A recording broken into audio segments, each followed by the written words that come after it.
فاسألوا أهل الذكر إن كنتم لا تعلمون بالبينات السلام عليكم ورحمة الله وبركاته. الحمد لله والصلاة والسلام على رسول الله وعلى آله وأصحابه ومن والاه. সম্মানিত দর্শক ভাই এবং বোনেরা, আপনারা যেখান থেকে আমাদের আজকের এই প্রশ্ন উত্তর সেশন দেখছেন, আপনাদের সবাইকে স্বাগত জানাচ্ছি আমাদের আজকের জানতে চাই লাইভ সেশন থেকে। আপনারা জানেন আমাদের আজকে 151তম লাইভ সেশন। আল্লাহর কাছে শুরুতেই শুকরিয়া আদায় করছি এবং তৌফিক কামনা করছি আমরা যেন দ্বীনের এই খেদমা আমরা যেন অবিরাম করে যেতে পারি এবং আল কোরআন ওয়াস সুন্নাহ ভিত্তিক জবাব যেন আমরা আপনাদের সাথে শেয়ার করতে পারি। আপনাদের অনেকগুলো প্রশ্ন আমাদের কাছে ইতিমধ্যে এসেছে, আমরা সেখান থেকে বেশ কিছু প্রশ্ন শেয়ার করব এবং যদি সময় থাকে তাহলে লাইভে আপনাদের করা প্রশ্ন আমরা কিছু নেব ইনশাল্লাহ। সব প্রশ্নেরই সংক্ষিপ্ত জবাব দেওয়ার চেষ্টা করব, যদিও চেষ্টা করব পাশাপাশি দলিল ভিত্তিক কিছু ডকুমেন্টেশন উপস্থাপন করার। তাহলে শুরু করা যাক। প্রথম প্রশ্ন নিচ্ছি সাকিব বিন আব্দুর রহমান থেকে। তিনি বলেছেন, যারা প্রবাসী আছেন তারা ব্যাংকে কিছু টাকা পাঠালে অতিরিক্ত কিছু টাকা সরকার থেকে দেয়া হয়, সে টাকা গ্রহণ কি শরিয়া সম্মত? ভাই সাকিব, সরকার যে টাকাটা আমাদেরকে দেয় এটা হলো ইনসেন্টিভ, এর সাথে সময়ের কোনো সংশ্লিষ্টতা নেই। অর্থাৎ এই টাকাটা সরকারের কাছে আপনি 1 মাস রাখবেন বা 15 দিন রাখবেন বা 2 মাস বা 6 মাস, এমন কোনো বাধ্যবাধকতা নেই। মূলত আমরা সবাই জানি একটা দেশের জন্য রেমিটেন্স খুব গুরুত্বপূর্ণ একটা ব্যাপার। বিদেশ থেকে টাকা আসা, বিদেশ থেকে টাকা আসা মানেই হচ্ছে বিদেশি কারেন্সি পর্যাপ্ত পরিমাণে দেশে প্রবেশ করা। বিভিন্ন দেশের সাথে আমাদের যে এলসি ভিত্তিক আমদানির এবং রপ্তানির সম্পর্ক রয়েছে, সেখানে এই রেমিটেন্সটা খুব জরুরি। যারা যত বেশি রেমিটেন্স পাঠান, সরকার তাদেরকে সেই হিসাবে একটা ইনসেন্টিভ ধরে একটা টাকা পুরস্কার প্রদান করে। এটা কিন্তু সুদ হিসাবে নয় অথবা প্রফিট হিসাবেও নয়। যদি এটাকে প্রফিট বলা হতো তাহলে আমরা হয়তো বলতাম এখানে যেহেতু পণ্যের কোনো কিছু নেই এই জন্য এটা সুদ হয়ে যাবে। কিন্তু এটা যেহেতু ইনসেন্টিভ, মানুষকে রেমিটেন্সটা যেন তারা ব্যাংকের মাধ্যমে পাঠায়, যাতে সেই রেমিটেন্সটা সরকার নিতে পারে এবং একটা দেশের অর্থনৈতিক সমৃদ্ধি আসে, তার বৈদেশিক কারেন্সি বেড়ে যায়। এই জন্য এটা হলো একটা পুরস্কারের মতো, ছোটোখাটো একটা পুরস্কার। ফলে আমাদের গবেষণা এবং বিশ্লেষণের ভিত্তিতে এটাকে শরিয়া সম্মত বলেই আমাদের কাছে প্রতিভাত হয়। আল্লাহু তাআলা আ'লাম। নাদিম মাহমুদ শাকিল দ্বিতীয় প্রশ্নটি আমাদেরকে করেছেন। তিনি বলেছেন, শেখ, আমি আপনাকে আল্লাহর জন্য ভালোবাসি। ভাই নাদিম, আপনার এই কথার উত্তরে আমরাও বলবো আহাব্বাকাল্লাযী আহবাবতানি ফীহ, যে আল্লাহর জন্য আপনারা আমাকে ভালোবাসেন, আল্লাহ আপনাদেরকে ভালোবাসুন। আপনি আরও বলেছেন, আমি আল্লাহর বিষয়ে বিশ্বাস রাখি যে আল্লাহর হাত পা চোখ আছে, কিন্তু কেমন কিভাবে আছে তা আল্লাহই ভালো জানেন। আমার জন্য সমস্যা হচ্ছে, আমি যখনই এ বিষয়ে পড়াশোনা করি বা কারো বক্তৃতা শুনি, তখন আমার অন্তরে মানুষ বা অন্যান্য সৃষ্টির মতো করে চিন্তা চলে আসে। এটার জন্য আমি খুব বেশি চিন্তায় আছি। এমন চিন্তার জন্য কি আমার ঈমান চলে যাবে? আমার করণীয় কি? প্রথমত আমরা বলবো এটা ওয়াসওয়াসা। আর ওয়াসওয়াসা হলো মিনা শয়তান, শয়তানের পক্ষ থেকে। অতএব যখনই দ্বীনের অথবা আকীদার গুরুত্বপূর্ণ কোনো বিষয়ে আমাদের ওয়াসওয়াসা আসবে, আমরা তখনই বিতাড়িত শয়তান থেকে আল্লাহর কাছে আশ্রয় চাইব। আমরা আল্লাহর কাছে আশ্রয় চাওয়ার মধ্য দিয়ে এই চিন্তা থেকে আমরা সরে যাব। এখানে এটা একটা বিষয়। সেকেন্ড বিষয়টা হচ্ছে এই উল্টাপাল্টা চিন্তা যদি আপনার মধ্যে আসে তাহলে আপনি তো অবশ্যই নিজের এই অভিজ্ঞতা থেকে বুঝতে পেরেছেন কখন কিভাবে এটা আসে। আপনি সেই সিচুয়েশনগুলোকে অ্যাভয়েড করবেন, অথবা চিন্তা আসার সাথে সাথে আপনি চিন্তাটাকে অন্য জায়গায় নিয়ে যাবেন বা আপনার মন মানসিকতাকে অন্য জায়গায় এঙ্গেজ করবেন। তাহলে আশা করা যায় যে ওয়াসওয়াসা থেকে নিজেকে আপনি উদ্ধার করতে পারবেন। মানে আপনি প্রথমত আল্লাহর কাছে আশ্রয় চাইবেন, বিতাড়িত শয়তান থেকে আপনি নিজেকে মুক্ত রাখবেন, তারপরে নিজেকে ভালো কোনো কাজে এঙ্গেজ করবেন, ভালো কোনো চিন্তা এঙ্গেজ করবেন, অথবা আল্লাহর যিকরে এঙ্গেজ করবেন, কোরআন পাঠে এঙ্গেজ করবেন, সালাতে এঙ্গেজ করবেন। এভাবে ধীরে ধীরে আপনার মধ্যে সেই ওয়াসওয়াসা আর কোনো প্রভাব বিস্তার করতে পারবেন এবং আপনি ওয়াসওয়াসা থেকে মুক্ত হয়ে যাবেন ইনশাআল্লাহ। প্রসঙ্গত আরেকটা কথাও বলি, এটাকে বলা হয় আল ওয়াসওয়াসা আল কাহরিয়া অথবা আল ওয়াসওয়াস আল কাহরি। অর্থাৎ কিছু ওয়াসওয়াসা আছে মানুষের ইচ্ছার বিরুদ্ধে এবং তার এখতিয়ারের বিরুদ্ধে তাকে পেয়ে বসে। এটাকে বলা হয় মারাদুন নাফসি। এটা একটা মানসিক রোগ। মানসিক রোগের উপর মানুষের কোনো হাত নেই। যেমন কারো জ্বর হলে গা গরম হয়ে যায়, এখন সে যদি বলে যে না আমি চাই ঠান্ডা থাকুক, এটা হবে না তো। জ্বর ভালো না হওয়া পর্যন্ত তার শরীর গরমই থাকবে, তাই না? কারো মাথা যদি ব্যথা করে তাহলে মাথা ব্যথাটা দূর না হওয়া পর্যন্ত তার কাছে অস্বস্তি লাগবে এবং কষ্ট লাগবে, মাথায়ও কষ্ট লাগবে, মাথা ঘোরাবে অথবা মাথার মধ্যে একটা অস্বস্তি সে অনুভব করবে। তো এগুলোকে বলা হয় কাহরি। এটা শারীরিক রোগের ক্ষেত্রেও হতে পারে, মানসিক রোগের ক্ষেত্রেও হতে পারে। অনেককে দেখা যায়, আল্লাহ তাদেরকে সুস্থ করে দিন, আমি দোয়া করছি, অনেকে দেখা যায় যে শরীর কাঁপতে থাকে, এভাবে কাঁপতে থাকে, এটা তার রোগের কারণে। তিনি চাইলেও যদি আপনি বলেন এই ভাই আপনি কাঁপছেন কেন, বন্ধ করুন, তিনি তো বন্ধ করতে পারবেন না। অতএব কোনো রোগীকে এভাবে বলাও ঠিক নয়। তাকে খুব সহানুভূতির সাথে বলা, ভাই আপনার কোনো উপকার করতে পারি কি না, বা আপনার চিকিৎসায় আমি কোনো হেল্প করতে পারি কিনা ইত্যাদি বলতে পারেন। তো এই ধরনের যে ওয়াসওয়াস কাহরি অথবা মারাদ কাহরি, বাধ্যতামূলক ইচ্ছার বিরুদ্ধে যে রোগ আমাদের উপর চড়াও হয়, চাই সেটা মানসিক হোক অথবা শারীরিক হোক, এটা আল্লাহর পক্ষ থেকে ইবতেলা, পরীক্ষা, ট্রায়াল। বান্দার উচিত সবর করা এবং এই কাহরি বা বাধ্যতামূলক অবস্থার জন্য আল্লাহ তাকে পাকড়াও করবেন না। লা ইউকাল্লিফুল্লাহু নাফসান ইল্লা উসআহা। আল্লাহ কাউকে তার সাধ্যের অতীত তাকলিফের বোঝা, কষ্টের বোঝা চাপিয়ে দেন না।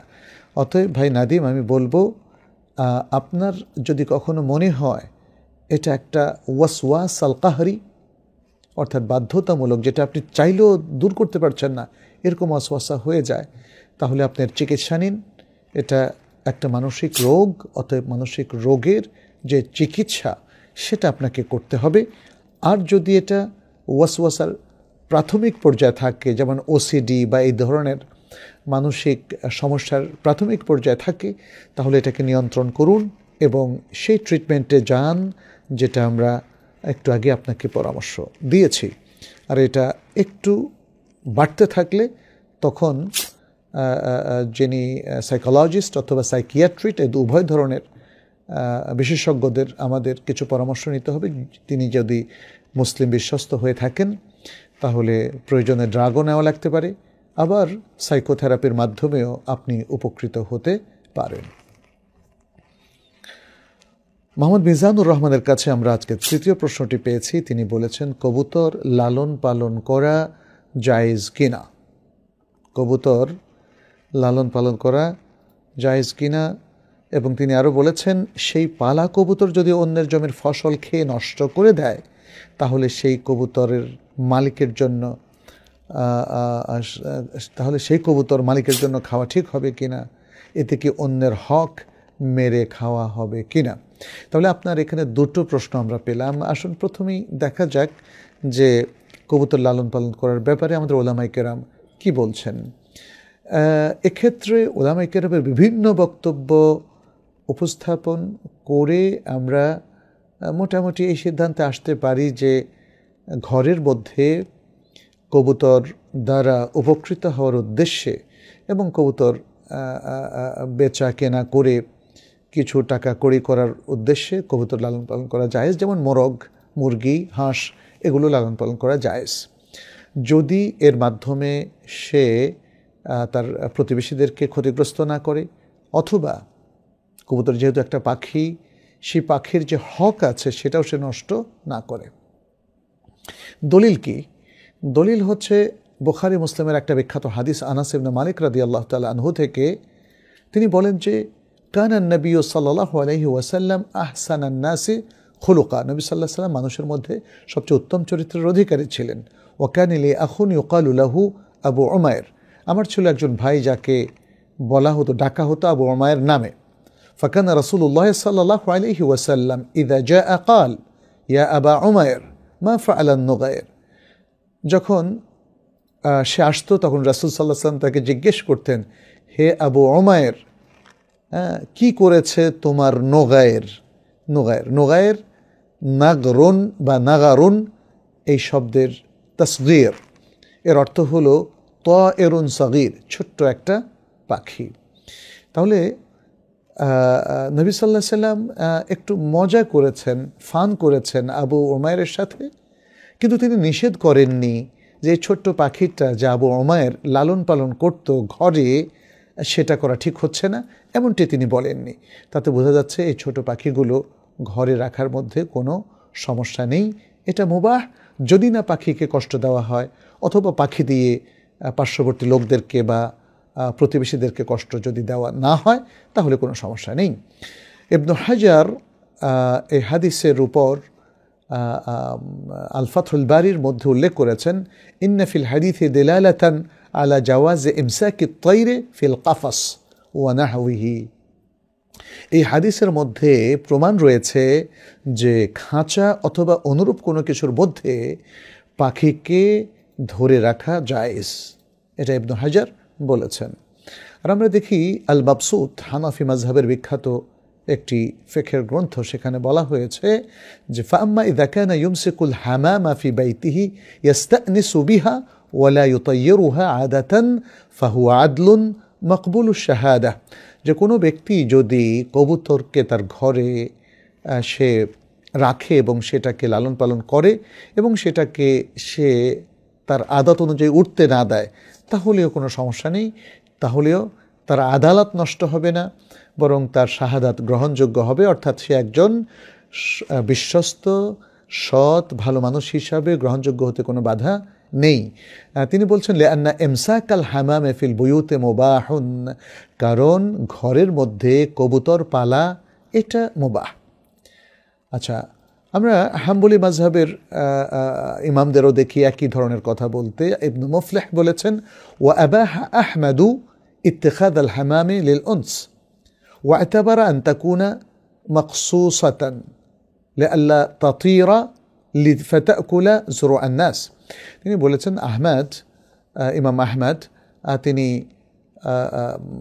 কবুতর লালন পালন করা এটাকে জায়েজ করেছেন, মুবাহ বলেছেন, এবং এটাকে কাফাসের মধ্যে আবদ্ধ রাখাটাও তিনি জায়েজ বলেছেন, যেন এটা উড়ে গিয়ে মানুষের খাবার না খেয়ে ফেলে। এছাড়াও আমরা দেখি ইমাম নববী বলেছেন ইত্তিখাদুল হামামে লিল ফারখি ওয়াল বাইদ আউল উনসি আও হামলিল কুতুব জায়েজুন বিলা কারাহা, কবুতর পালা, কবুতর রাখা বাচ্চা দেওয়ার জন্য, ডিমের জন্য, অথবা সেটাকে লালন পালনের জন্য, অথবা কিতাব বা বই, চিঠি এগুলো বহন করার জন্য কবুতর পালা এটা জায়েজ বেলা কারাহা, এতে কোনো মানে কারাহাত নেই, মাকরুহ নেই। তাহলে আমরা বুঝতে পারলাম যে কবুতর পালাটা শরীয়তে নিষিদ্ধ নয়। এখন কথা হচ্ছে সে কবুতর যদি অন্যের ফসল খেয়ে ফেলে তাহলে কবুতরের মালিক কী করবে? উত্তর হচ্ছে কবুতরের মালিক দামান দিবে, ক্ষতিপূরণটা দেবে। এটাই হচ্ছে বিধান। এবং ক্ষতিপূরণ দেওয়ার কারণে এই কবুতর আর মালিকের জন্য হারাম হবে না, সে কবুতর পালতে পারবে এবং কবুতরকে মানে এই অন্যের ফসল নষ্ট না করলে এই কবুতর তার জন্য হালাল যেমন ছিল, এটাকে কেনা বেচা করা, লাভ করা, কিংবা একে জবে করে খাওয়া, হ্যাঁ ইত্যাদি, এগুলো যেমন জায়েজ ছিল সেটা থাকবে। এখানে আমরা দেখি কাশাফুল কেনা বিখ্যাত একটি হাম্বলি মাযহাবের ফিকহের কিতাব, সেখানে বলা হয়েছে ওয়াইন ইক্তানা হামামান আও গায়রাহু মিনাত তায়র, যদি কেউ একটা কবুতর অথবা অন্য কোনো পাখি সে রাখে, সংগ্রহ করে, লালন পালন করে, ফারসালাহু নাহারান, দিনের বেলা সে এটাকে ছেড়ে দেয়, ফালাকিতা হাব্বান, এরপরে সে শস্য দানা খুঁজে খেলো, লিল গায়ের, অন্যের, দমেনা আল মুক্তানি, তাহলে যিনি তাকে লালন পালন করতেন বা সংগ্রহ করেছেন তিনি দমান দেবেন, অর্থাৎ ক্ষতিপূরণ দেবেন। তো এরকম আরও অনেকগুলো আলোচনা আছে। ফলে আমরা বলবো যে মালিক যদি অন্যের ফসল নষ্ট করে যে পরিমাণ ক্ষতি অন্যের করেছে, কবুতরের মালিক সে পরিমাণ ক্ষতি পূরণ তাকে দেবেন, এবং এতে করে তার জন্য কবুতর জায়েজই থাকবে, অন্যের হক মারার বিষয়টা আসবে না, কারণ অন্যের হক মারার কারণে তিনি ক্ষতিপূরণ অলরেডি দিয়েছেন। নুসাইবা বিনতে কাব তিনি আমাদের কাছে চতুর্থ প্রশ্নটি পাঠিয়েছেন, বলেছেন আমি একজনকে জানি যে একজন মেয়েটি একটি বড় সমস্যায় আছে। সে বলেছে সে নাকি 14-15 বছর বয়স থেকে না বুঝে অনলাইনে পর্নোগ্রাফি দেখে। তখন এই বিষয়ে সে কিছুই জানতো না, এখন তার বয়স 20+, কিন্তু এখনও মাঝে মধ্যে সে এসব খারাপ ভিডিও দেখে এবং মাস্টারবেশনও করে। নিজের অজান্তেই না বুঝে সে এসবে জড়িয়ে পড়েছে, এখন পুরোপুরি বের হতে পারছে না। এখন সে কিভাবে এসব থেকে একদম পুরোপুরি বের হতে পারবে? বোন নুসাইবা, আপনি বলেছেন সে 14-15 বছর বয়সে এই ধরনের জিনিস দেখতে শুরু করে, তখন সে বুঝতো না। কথাটা মোটেই সত্য নয়। 14-15 বছর আগেই, সে অনেক আগেই বালেগ হয়েছে এবং সে ম্যাচিউরড। যখনই কোনো ব্যক্তি ফিজিক্যালি বালেগ হয়ে যায়, সে পুরুষ হোক অথবা মহিলা, সে কিন্তু ম্যাচিউরড। অতএব সে বুঝে না, এ কথা গ্রহণযোগ্য নয়। এই মেয়ে 14 বছর বয়সে যখন সে অলরেডি বালেগ, তার আগে থেকেই আমাদের মৌসুমী অঞ্চলে মেয়েরা 9, 10, 11 বছর, সর্বোচ্চ 12 বছর বয়সে বালেগ হয়ে যায়। ফলে এটা তার জন্য কবিরা গুনাহ এবং সে আল্লাহর পাকড়াও থেকে বাঁচতে পারবে না। এখন যেটা তার করা দরকার, সে তওবা করবে। আপনি বলেছেন এখন তার বয়স 20+, তার মানে এই দীর্ঘদিন ধরে সেই অভ্যাসে নিজেকে জড়িয়ে ফেলেছে এবং সে এডিক্টেড হয়ে গেছে। আপনি বলছেন যে সে এখন এইসব খারাপ জিনিস দেখে, নিজেকে মুক্ত করতে পারছে না, এবং শুধু তাই না, এসব দেখার ফলশ্রুতিতে সে নিজেকে অশ্লীল কাজেও লিপ্ত করছে। আপনি মাস্টারবেশনের কথা বলেছেন, হয়তো বা সে সব কিছু বলেনি আপনাকে, সে আরও অন্য খারাপ কাজে লিপ্ত হয়ে যাওয়াটাই স্বাভাবিক, কারণ সে দুনিয়ার সবচেয়ে খারাপ এবং অশ্লীল দৃশ্য দেখছে।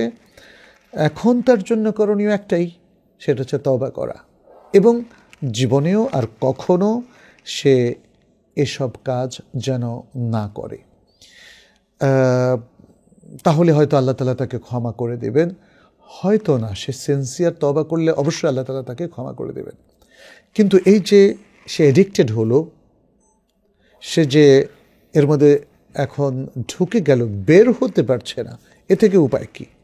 এ থেকে উপায়ের জন্য আমাদের ওলামায়ে কেরাম বেশ কিছু রেকমেন্ডেশন দিয়েছেন।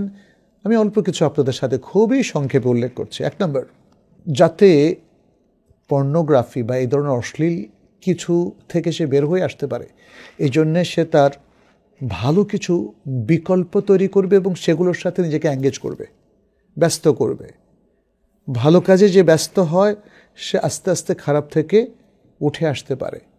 কিন্তু দেখা যাচ্ছে যে সে কিন্তু নিজেকে এখনও ভালো কাজে ব্যস্ত করছে না। আমি জানি না সে 5 ওয়াক্ত সালাত ঠিক মতো পড়ে কিনা, সে রীতিমতো কোরআন তেলাওয়াত করে কিনা, সে তার বয়সী যে মেয়েরা, পর্দানসীন দিনদার মেয়েরা যে ভালো ভালোগুলো কাজ করে, দাওয়াতি কাজ করে, কিংবা ভালো বই পড়ে, এগুলো নিয়ে আমরা সামনেও আরও কিছু ইনপুট দেব, যেখানে ওলামায়ে কেরাম খুব সুন্দর কথা বলেছেন। সেগুলোতে সে নিজেকে সম্পৃক্ত করছে কিনা। সে হতে পারে তার বাবা মায়ের জন্য একটু রান্না করে দিল, বাবাকে চা দিল, মাকে তার রান্নার কাজে সাহায্য করলো। আমরা বুঝতে পারছি যে সে এখনও বিবাহিত নয়। এর মধ্যেই এই লঙ্কা কাণ্ডটা কিন্তু ঘটে গেল। আমাদের সম্মানিত অভিভাবকবৃন্দের দৃষ্টি আকর্ষণ করছি, আপনার ছেলে কিংবা মেয়ে বিবাহের আগেই যদি এসবে জড়িয়ে যায় তাহলে প্রচণ্ড ঝুঁকি তৈরি করবে আপনার ইমেজের জন্য, আপনার দিনদারির জন্য, আপনার ইমানের জন্য, এবং তার নিজের জীবনটাও কিন্তু ধ্বংস হয়ে যেতে পারে। সে যদি বিপথে পা বাড়ায় তাহলে ভয়ঙ্কর। অতএব সাবধান। তাদেরকে এঙ্গেজ করুন, আপনারই কাজে এঙ্গেজ করুন। এখানে অভিভাবকদেরও করণীয় আছে। সন্তান নিজে নিজে সে তো অতটা বুঝে না। এটা ঠিক যে 14-15 বছর বয়স, এটা অবুঝ বয়স। যদিও ফিজিক্যালি সে বালেগ হয়েছে, শরীয়ত তাকলিফ তার উপর বর্তেছে, কিন্তু তারপরেও অনেক কিছু তার এখনও অজানা। সে অনেক কিছু অভিজ্ঞতা এখন অর্জন করেনি। এই যে 20 বছর যখন তার হয়ে গেল, সে কিন্তু বুঝতে পেরেছে এটা অন্যায়, এটা অশ্লীল, এটা তার জন্য ক্ষতিকর, এ থেকে তাকে বের হতে হবে। এটা কিন্তু সে বুঝে ফেলেছে। তাহলে প্রথম কথাটা হচ্ছে সে নিজেকে গৃহস্থলী কাজে এঙ্গেজ করবে, ইবাদতের কাজে এঙ্গেজ করবে। যে সমস্ত কাজ বা রিয়াদা, যেটাকে আমরা বলি ব্যায়াম, শরীরচর্চা ইত্যাদি, যেগুলো মেয়েদের জন্য জায়েজ, সেগুলোতে নিজেকে এঙ্গেজ করবে। সৃজনশীল কাজে নিজেকে এঙ্গেজ করবে, সুন্দর কিছু লিখবে, লিখে সেটা আত্মীয়স্বজনের মধ্যে শেয়ার করবে, তাদের নিজেদের মেয়েদের যে হোয়াটসঅ্যাপ গ্রুপ আছে সেখানে শেয়ার করে ইত্যাদি। এরকম ভালো ভালো কাজ সে শিখতে পারে। সে বেশ কিছু দক্ষতা অর্জন করতে পারে। সে সফট স্কিল যেগুলো আছে, পজিটিভ সাইকোলজি, ক্রিটিক্যাল থিঙ্কিং, এবং আমাদের যে উইল পাওয়ার, সেটাকে কন্ট্রোল করার সিস্টেম, সেলফ কন্ট্রোলিং ইত্যাদি নানা যে সুন্দর সুন্দর গুণ আছে, সেই কোর্সগুলো সে করতে পারে। সে তার যে কগনিটিভ যে বিষয়গুলো আছে, বুদ্ধিবৃত্তিক, সেই বুদ্ধিবৃত্তিটাকে যেন সে সচল করতে পারে এবং আবেগকে যেন কন্ট্রোল করতে পারে, এই ধরনের কোর্সগুলো সে করতে পারে, ভালো ভালো কাজ করতে পারে। দ্বিতীয় যে বিষয়টা, সেটি হচ্ছে সে এই যে এটাকে আরবিতে বলা আল আদা সেরিয়া, গোপন একটা বদভ্যাস, যৌন বদভ্যাস, মাস্টারবেশন যেটাকে বলা হয়, ছেলেরাও করে মেয়েরাও করে। তো এই মাস্টারবেশনগুলোকে পরিহার করার জন্য তাকে কিছু প্ল্যান করতে হবে। মানে সাধারণত তার মধ্যে কখন এই আবেগটা আসে, কখন তার মধ্যে শয়তান গালিব হয়, শুরু থেকেই সে সেই প্রবণতাগুলোকে রোধ করবে শুরু থেকেই। তাহলে ধীরে ধীরে ধীরে ধীরে ধীরে ধীরে ধীরে সে থেকে বের হয়ে আসতে পারবে। তৃতীয় হচ্ছে একাকী, আইসোলেটেড হয়ে থাকাটা সে একদম বন্ধ করে দেবে। যখনই কেউ একাকী হবে তখনই সে এই যে ট্যাব অথবা মোবাইলগুলো টিপবে, দেখবে, ফলে ধীরে ধীরে সে আবার সে পর্নোগ্রাফির দিকে চলে যাবে। অতএব সে যেন একাকী সময় না কাটায়, সে যেন অন্যদের সাথে নিজেকে এঙ্গেজ করে। চতুর্থ যে বিষয়টা, সেটি হচ্ছে ইন্টারনেটের সময় সে একদম জিরো করে ফেলবে। তার নেহায়েত জরুরত না হলে সে ইন্টারনেটে যাবে না, এবং ইন্টারনেটে অন্যদের সাথে একসাথে বসে দেখা বা তাদের সাথে, এখন তো অনেকগুলো প্রোগ্রাম চলে এসছে না, গ্রুপ করে আলাপ করা যায়। যাই হোক না কেন, ইন্টারনেটে গেলেই যদি তার মাথায় ওটা চাড়া দিয়ে উঠে যে না আমি ওটা দেখব, তাহলে সে যাবে না। বিশেষ করে ইউটিউব, বিশেষ করে ফেসবুক, বিশেষ করে সোশ্যাল নেটওয়ার্ক যেখানে অনেক অশ্লীল কিছু আছে, এগুলো থেকে সে নিজেকে একদমই বিরত রাখবে। এবং এই জন্যে সে কিছু পদক্ষেপ নিতে পারে। এক নম্বর হলো সে এমন কিছু অ্যাপস তার ট্যাব কিংবা কম্পিউটার অথবা ল্যাপটপে সেট করতে পারে, যেটা এই সমস্ত ওয়েবসাইটগুলো ওপেন করতে বাধা দেয়। যেমন কাহাফগার্ডের বেশ কিছু অ্যাপস আমি দেখেছি, তারা আমার কাছে এসেছে, আমি দেখেছি এটা চমৎকার। এবং কয়েকটা স্তরে তারা এই সব অনাকাঙ্ক্ষিত ওয়েবসাইটগুলোকে ব্লক করে দেয়। কিছু আছে একদমই জায়েজ ছাড়া সবগুলোকে ব্লক করে দেয়, আবার কিছু আছে বেশি খারাপ জিনিসগুলোকে ব্লক করে দেয়। তো সুতরাং এই ধরনের অ্যাপস আপনারা ব্যবহার করবেন। বিশেষ করে কাহাফ গার্ড যেহেতু আমরা আমাদের হাতের কাছে পাচ্ছি, তারা খুব চমৎকার কিছু বার্নামেজ বের করেছে, আপনারা এই ধরনের অ্যাপসগুলো ব্যবহার করতে পারেন। দ্বিতীয় হলো, ল্যাপটপ এবং কম্পিউটারকে আপনি আপনার ফ্যামিলির সাথে যেখানে বসেন, সিটিং রুম, ওখানে রাখবেন, আপনার নিজের রুমে রাখবেন না। নিজের রুমে রাখলে গোপনে দেখার বিষয়টা আবার মাথা চাড়া দেবে। ফলে আপনি সবার সামনে যাতে ওপেন করতে হয় এমন জায়গায় রাখবেন স্বেচ্ছায়। তাহলে দেখবেন যে ধীরে ধীরে লজ্জার কারণে আপনি আর সেগুলো দেখবেন না। তৃতীয় হচ্ছে, আপনি যদি সোশ্যাল নেটওয়ার্ক মানে দেখে থাকেন, তাহলে অন্তত পক্ষে সেগুলো পরিহার করুন যেগুলো দেখলে আপনার নিজের মধ্যে আপনি উত্তেজনা ফিল করেন এবং ফলে আপনি পর্নোগ্রাফি দেখতে থাকেন। সেগুলো আপনাকে বাদ দিতে হবে, বর্জন করতে হবে। আর আরেকটা জিনিসও খেয়াল রাখতে হবে, আপনি যদি কোনো পুরুষ হন তাহলে মেয়েদের ছবি কখনো রাখবেন না আপনার ল্যাপটপে, আপনার ফোনে। আর যদি মেয়ে হন তাহলে পুরুষের ছবি রাখবেন না, অথবা নারী পুরুষের অশ্লীল কোনো যৌগিক ছবিও আমাদের রাখা হবে না। যদি থাকে সেটা ডিলিট করে দিতে হবে এবং আর কখনোই আপনি ব্রাউজ করবেন না। আর আপনি ঘুমাতে যাওয়ার সময় হাতে ল্যাপটপ অথবা ফোন কিংবা ট্যাব নিয়ে ঘুমাবেন না, কারণ এগুলো দেখতে দেখতে আপনি হঠাৎ করে আবার সেখানে ঢুকে যাবেন, আবার আপনি তার মধ্যে মানে লিপ্ত হয়ে যাবেন, যেটা কখনো কাঙ্ক্ষিত নয়। 5 নম্বর যেটা আমরা বলবো সেটি হচ্ছে, আপনাকে খুবই ধৈর্যের সাথে নিজেকে নিয়ন্ত্রণ করে আগাতে হবে। আপনি অধৈর্য হলে, অস্থির হলে নিজেকে নিয়ন্ত্রণ করতে পারবেন না। ষষ্ঠ হলো, আপনি যে থেমে গেলেন, এখন এগুলো আর দেখছেন না, তাহলে অন্যভাবে নিজেকে পুরস্কৃত করুন। পুরস্কৃত হতে পারে যে ঠিক আছে, আমি তাহলে 10টা সূরা মুখস্থ করে ফেলবো, আমি তাহলে সিরাতুন নবী পড়ে ফেলবো। এগুলোকে আপনি পুরস্কার হিসেবে কনসিডার করুন। তাহলে দেখবেন যে এই খারাপের জায়গায় ভালোটা প্রতিস্থাপিত হবে এবং আপনি ধীরে ধীরে ভালো স্বভাবের দিকে আসতে পারবেন।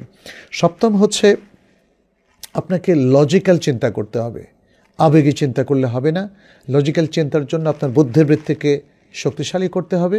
আপনাকে বুঝতে হবে যে আপনি যদি এরপরেও পর্ণ দেখেন তাহলে আপনার জন্য ভরাডুবি হবে, ইমেজ ক্ষুণ্ণ হবে, ক্যারিয়ার নষ্ট হবে এবং আপনি পর্ন অ্যাডিক্টেড হয়ে যাবেন।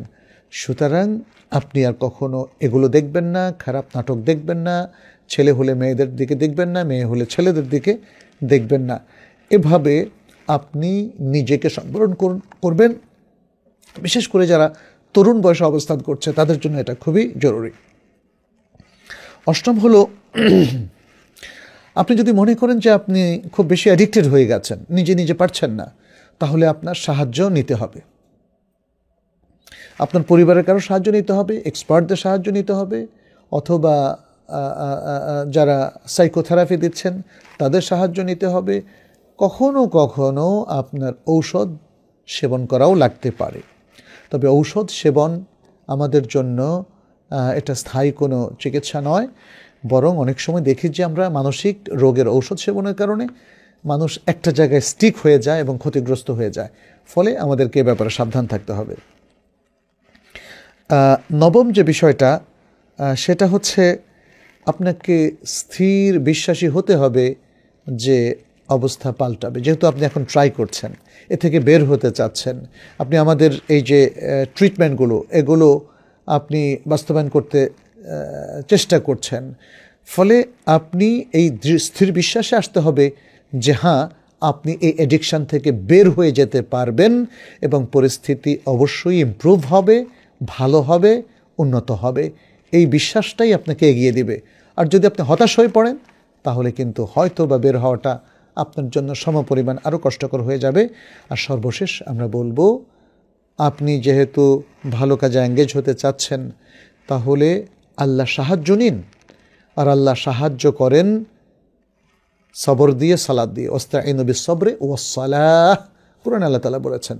তাহলে আপনি সবর এবং সালাত দিয়ে সাহায্য প্রার্থনা করুন আল্লাহর কাছে, দোয়া করুন, কোরআন পড়ুন, ভালো ভালো কাজে নিজেকে এঙ্গেজ করুন, সেটা শুরুতে আমরা বলেছি এবং শেষেও আমরা একই কথা বলবো। তো এভাবে যারা আজকে পর্ন অ্যাডিকশানের মধ্যে লিপ্ত হয়ে গেছেন, আসক্ত হয়ে গেছেন, আমরা তাদের সবার প্রতি আহ্বান রাখবো, নসিহা করব, এ থেকে খুব দ্রুত বের হয়ে আসতে হবে এবং সেম ট্রিটমেন্টগুলো আমাদেরকে ট্রাই করতে হবে, যাতে করে এই মহা অশ্লীল বদভ্যাস থেকে এবং খারাপি থেকে আমরা নিজেদেরকে অতি দ্রুত মুক্ত করতে পারি এবং আল্লাহর একজন খালেস মুখলেস মোমেন বান্দা হিসাবে নিজেদেরকে তৈরি করতে পারি। আমি তরুণদেরকে বলবো, আমি তরুণীদেরকে বলবো, আমি আজকের আধুনিক শিক্ষিত এবং শিক্ষিতা পুরুষ নারী সকলকেই বলবো যে আমাদের জন্য এই যুগের সবচেয়ে বড় ফিতনা হচ্ছে, অনলাইনের সবচেয়ে বড় ফিতনা হচ্ছে পর্ন এবং অশ্লীলতা। অতএব এটা থেকে অবশ্যই আমাদেরকে মুক্ত হতে হবে, আমাদের জেনারেশনকে মুক্ত করতে হবে। আল্লাহর কাছে তৌফিক কামনা করছি এবং দোয়া করছি আল্লাহ যেন আমাদের এই জেনারেশনের সবাইকে এই খারাপি থেকে মুক্ত হওয়ার তৌফিক দান করেন, আমিন। রিফা তাসনিয়া বলেছেন, আমি ইসলামিক আরবিক ইউনিভার্সিটি সম্পর্কে জানতে চাচ্ছি। ইসলামিক আরবিক ইউনিভার্সিটি আমাদের দেশের একটা পাবলিক ইউনিভার্সিটি এবং একটা অ্যাফিলিয়েটিং ইউনিভার্সিটি, যেটি ইসলামী শিক্ষার যত বড় বড় প্রতিষ্ঠানগুলো আছে সেগুলোকে অ্যাফিলিয়েশন দিয়ে থাকে। মূলত ব্যাচেলর এবং মাস্টার্স এই দুটো ডিগ্রি এই ইউনিভার্সিটি অ্যাওয়ার্ড করে ফাজেল এবং কামিল মাদ্রাসাগুলোর মাধ্যমে। ফাজেল মাদ্রাসাতে ফাজেল ডিগ্রি 3 বছরের এবং ফাজেল অনার্স 4 বছরের আছে। বেশ কয়েকটা ডিপার্টমেন্ট আছে, এর মধ্যে যেমন আল কোরআন অ্যান্ড ইসলামিক স্টাডিজ, আল হাদিস and Islamic studies, Arabic language and literature, তারপরে আছে আপনার ইসলামিক ফিক ইত্যাদি।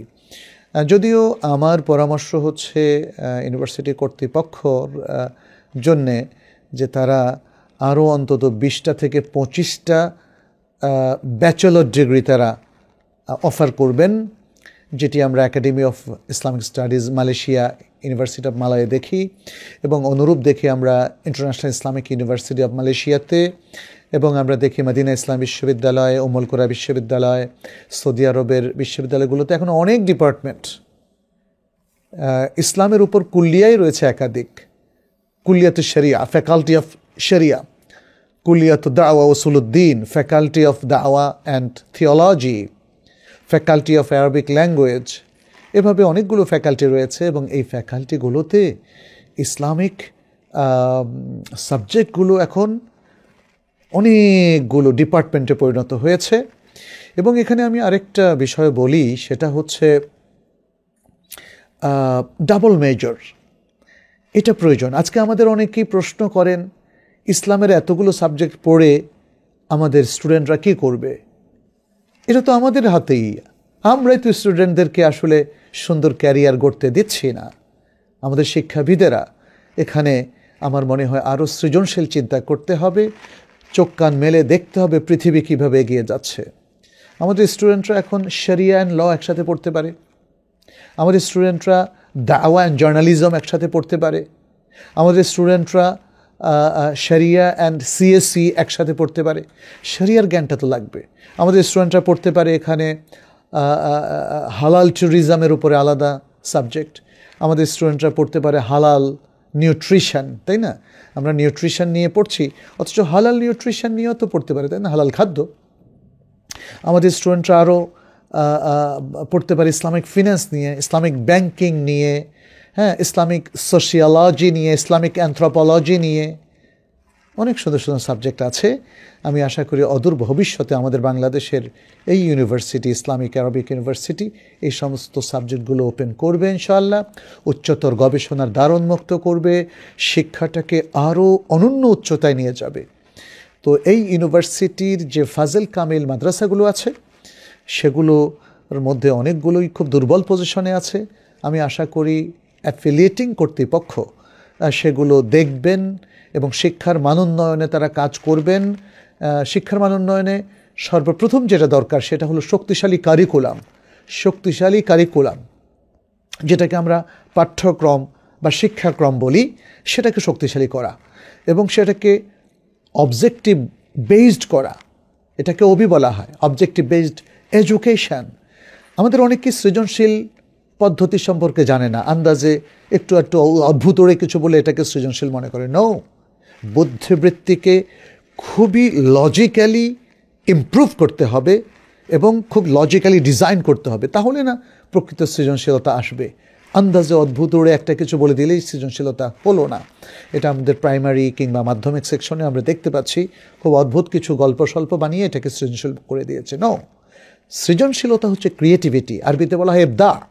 এবদা আমাদের বুদ্ধিবৃত্তিকে আরও শানিত করা, তীক্ষ্ণ বুদ্ধির সাথে আরও চমৎকার সব ফর্মুলা বের করা, শিক্ষাকে আরও বহুদূর এগিয়ে নিয়ে যাওয়া, শিক্ষাকে আরও বেশি লক্ষ্যভেদী করা, আরও বেশি প্রোডাক্টিভ করা, যাতে দেশ জাতি উম্মাহ উপকৃত হতে পারে।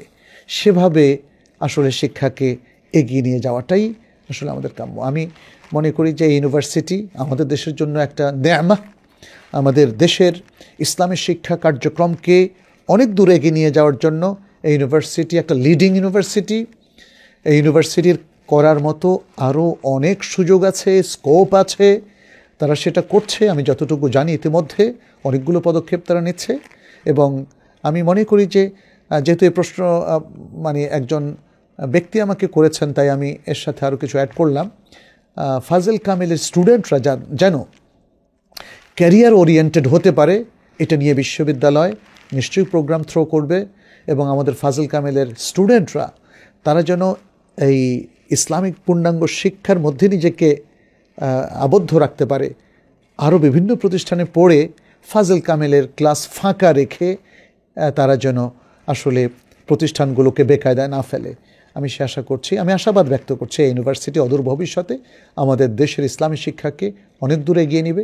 এবং বিদেশের যে বড় বড় শিক্ষা প্রতিষ্ঠানগুলো আছে, বিশেষ করে আরবি ও ইসলামী শিক্ষার যে প্রতিষ্ঠানগুলো আছে, সেগুলোর সাথে এই বিশ্ববিদ্যালয় এমওইউ করবে এবং টিচার এক্সচেঞ্জ করবে, আরবি ভাষাকে এক্সচেঞ্জ করবে, ভাষার জ্ঞানটাকে এক্সচেঞ্জ করবে। এবং এর মধ্য দিয়ে এই প্রতিষ্ঠান দেশের অনন্য একটা শিক্ষা প্রতিষ্ঠানে পরিণত হবে এবং দেশের র্যাঙ্কিংয়েও এটা প্রথম সারিতে চলে আসবে ইনশাআল্লাহ। যেভাবে আমরা মদিনা ইউনিভার্সিটি, উম্মুল কোরআন ইউনিভার্সিটিকেও এশিয়ার মধ্যে একটা ভালো র্যাঙ্কিং আসতে দেখেছি। আল্লাহ তৌফিক দান করুন। রাকিব বিন শাহিদ বলেছেন, কারোর সাথে কথা বললে যদি ঝগড়া হওয়ার আশঙ্কা থাকে, তাহলে তার সাথে কথা না বললে কি গুনাহ হবে? আপনি ঝগড়া অ্যাভয়েড করবেন, কথা কেন অ্যাভয়েড করবেন? আর যদি মনে করেন যে এই মুহূর্তে কথা বলে ঝগড়া হবে, তাহলে সেই মুহূর্তে কথা বলুন যখন ঝগড়া হবে না। কারণ এটা অসম্ভব যে একজন মানুষ 24 ঘন্টা ঝগড়ার মোড়ে থাকে, না। ঝগড়ার মোড়টা হলো রাগের মোড়, জেদটা মানুষের বেশিক্ষণ থাকে না, চলে যায়। এজন্য যখন কারো জেদ হয় তখন তিনি চুপ হয়ে যাবেন, তিনি স্থান চেঞ্জ করবেন, তিনি তার অবস্থান চেঞ্জ করবেন, যেন রাগটা পড়ে যায়। তো আমরা সেটাই আপনাকে পরামর্শ দেব যে ঝগড়ার আশঙ্কা থাকলে কথা বলবেন না, কথা তখনই বলবেন যখন ঝগড়ার আশঙ্কা থাকবে না। সিয়াম মিয়া বলেছেন, আমি একজন বদমেজাজি খিটখিটে স্বভাবের ছেলে, কিছু হলে আমি আমার পরিবারের সাথে খারাপ ব্যবহার করি, যা জঘন্য। আমি এই সব থেকে নিজেকে দূরে রাখতে চাই, কিন্তু পারছি না। আমি বারবার নিজেকে সংযত করছি, একই ভুল বারবার করছি, এখন আমি কি করব? সিয়াম, মনে হচ্ছে কিছু ওয়াসওয়াসা এবং কিছু মানসিক সমস্যা তুমি ফেস করছো, ফলে তোমাকে এক্সপার্টদের সাথে বসতে হবে, কিছু সাইকোথেরাপি নিতে হবে, কাউন্সেলিং নিতে হবে। শুধু এই যে প্রশ্নোত্তরের মাধ্যমে তুমি যদি মনে করো যথেষ্ট, আমি সেটা মনে করি না। তোমাকে একটু লম্বা সেশনও নিতে হবে। সাইকোথেরাপির সেশনগুলো একটু লম্বা হয়। কেন তোমার এটা হচ্ছে সেটা থেকে তোমার বেরিয়ে আসার জন্য তোমাকেও কিছু ট্রিটমেন্টে আসতে হবে, তোমাকে কিছু টিপস নিতে হবে, তাই না? খিটখিটে স্বভাবের এটা তো স্বাভাবিক অবস্থা না। তারপরে তুমি তোমার আপনজনের সাথে, তুমি বলছো তোমার পরিবারের সাথে খারাপ ব্যবহার করছো, তুমি নিজেই বলছো এটা জঘন্য। তার মানে হচ্ছে তুমি নিজে অ্যাকসেপ্ট করতে পারছো না তোমার ব্যবহারকে, যেটা তুমি তোমার পরিবারের সাথে, হয়তোবা তোমার বাবার সাথে অথবা মায়ের সাথে করছো, কিংবা ভাই বোনদের সাথে করছো।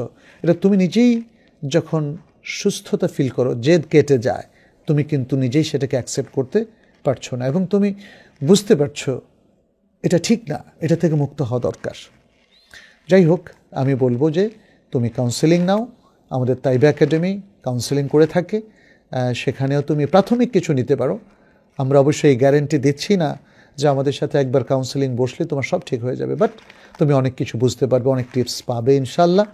তবে তোমার এই বিষয়টা তুমি একা না, তোমার ফ্যামিলিকেও আসলে বলতে হবে তোমার যে আব্বু আম্মু আমাকে একটু সাহায্য করো, আমি বুঝতে পারছি যে আমার এই স্বভাবটা ঠিক না, আমাকে একটু সাহায্য করে কিভাবে আমি গেট রিড করতে পারি, আমি সম্পূর্ণ সুস্থ হতে পারি। প্রয়োজনে আমাকে এক্সপার্টদের কাছে নিয়ে যাও, আমাকে সাইকোলজিস্টের কাছে নিয়ে যাও ইত্যাদি। এভাবে আমার মনে হয় যদি ট্রিটমেন্টটা প্রপারলি হয় তাহলে 6 মাস 1 বছরের মধ্যে পুরোই ঠিক হয়ে যাবে ইনশাআল্লাহ। মোহাম্মদ গোলাম রাব্বি বলেছেন, নাবালক শিশু মারা গেলে বলা যাবে সে জান্নাতে গেছে, হোক মুসলিম বা অমুসলিম, তাদের তো আমল লেখা শুরু হয়নি। এটা একটা মাসআলা যেটা আমাদের ওলামায়ে কেরাম অনেক দিন আগ থেকেই তারা কথা বলছেন, এ বিষয়ে তারা বিভিন্ন ধরনের বক্তব্য দিয়েছেন।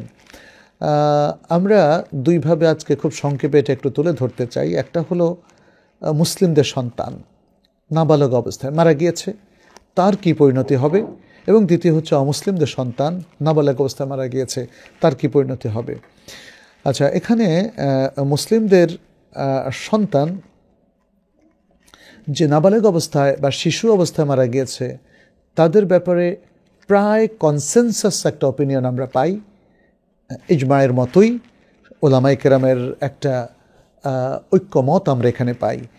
তো সেই মতের বর্ণনাটা আমি ওলামায়ে কেরামের কাউলে আপনাদের কাছে উপস্থাপন করতে চাই। প্রথমত ইমাম ইবনে কাসির তিনি বলছেন, ফাআম্মা উইলদানুল মুমিনিন ফালা খিলাফা বাইনাল উলামাই كما حكاه القاضي أبو يعلى ابن الفرة الحنبلي عن الإمام أحمد أنه قال لا يختلف فيهم أنهم من أهل الجنة। তিনি বলছেন যে মোমেনদের শিশু সন্তান উলামায়ে কেরামের মধ্যে তাদের জান্নাতি হওয়ার ব্যাপারে কোনো ইখতিলাফ নেই, যেমনটি আল কাদি আবু ইয়ালা ইবনুল ফাররা আল হানবলি তিনি ইমাম আহমদ থেকে বর্ণনা করছেন। ইমাম আহমদ কি বলেছেন? তিনি বলেছেন মোমেনদের শিশু সন্তান সম্পর্কে আমাদের ওলামায়ে কেরাম ইখতিলাফ করেননি এ ব্যাপারে যে তারা জান্নাতের আহলুল জান্নাহ হবে, জান্নাতের অধিবাসী হবে, অর্থাৎ তারা জান্নাতের অধিবাসী হওয়ার ব্যাপারে ওলামায়ে কেরামের কোনো ইখতিলাফ নাই। ইবনে কাসির আরও বলেন, ওয়াহাদা হুয়াল মাশহুরু বাইনান নাস, এটাই বাইনান নাস আই বাইনা আম্মাতুল উলামা, ওলামায়ে কেরামের সকল মানুষের মধ্যে এটাই মাশহুর।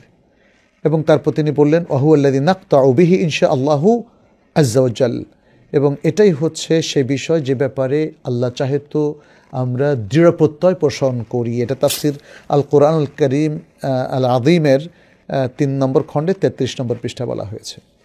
ইমাম আহমদ থেকে আরেকটি কাউল ইমাম ইবনুল কাইয়্যিম উল্লেখ করেছেন হাশিয়াত ইবনুল কাইয়্যিম আলা সুনান আবি দাউদের মধ্যে। ইমাম আহমদ কি বললেন? তিনি বলেছেন, মাইয়া শুক্কু আন্না আউলাদ আল মুসলিমিনা ফিল জান্নাহ, কে সন্দেহ পোষণ করে যে মুসলিমদের সন্তানেরা জান্নাতে, অর্থাৎ জান্নাতে যাওয়ার ব্যাপারে যাবে কি যাবে না এই ব্যাপারে কে সন্দেহ পোষণ করে, তিনি প্রশ্নটা আশ্চর্যবোধক এবং বিস্ময়কর হিসাবে উপস্থাপন করেছেন। তার মানে তিনি জানতেন যে এটা তো কেউ পোষণ করে না, সন্দেহ করে না, এই জন্য এই প্রশ্নটা তুলেছেন। তিনি আরও বলেছেন, ইন্নাহু লা ইখতিলাফা ফীহিম, তাদের ব্যাপারে কোনো ইখতিলাফ নেই, অর্থাৎ তারা জান্নাতি হওয়ার ব্যাপারে কোনো ইখতিলাফ নেই।